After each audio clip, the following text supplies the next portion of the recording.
کسی که عاشق تولیده با هر شرایطی خودشو بخ میده و قطعا حالا اون پشتکار و تداوم کاریش اینو باعث میشه که آقا بمونه دیگه. این چیزه این عشق تولید همیشه بالا با هر شرایط سختی که داریم که اکثرا زیاد هم هست توی کشورمون.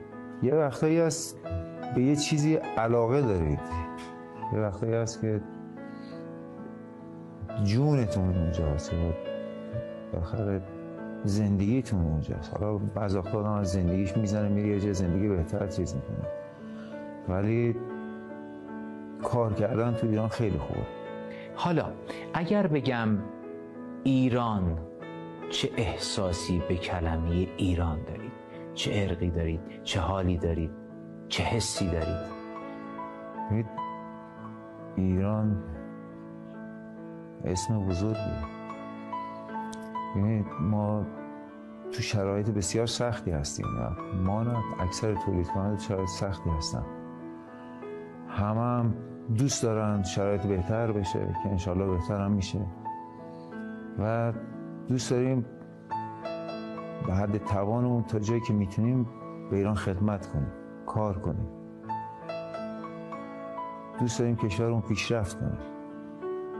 پیام شما به جوانهای ایرانی چی؟ برای اینکه بخوایم یه کار خوب داشته باشیم، یه کار خوب راه بندازیم، اصل مهمش ثروت نیست، پشت کار و اعتقاد و همت.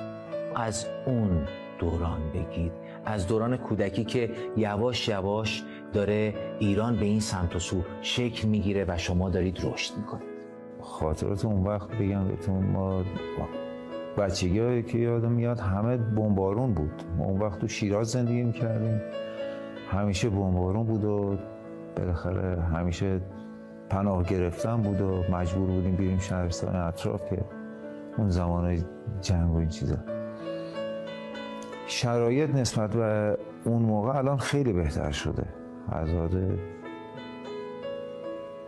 معیشتی مردم یا خدمتتون که عرض کنم کار نسبت به اون وقت شرایط خیلی بهتر شده. رو به دوربین مقابل برای یک جمله پایانی و یک حال خوب از شما بفرمایید. انشالله که حال دل همه مردم خوب ایرانمون خوب باشه الهیان، و انشالله که تمام جوانان موفق باشن.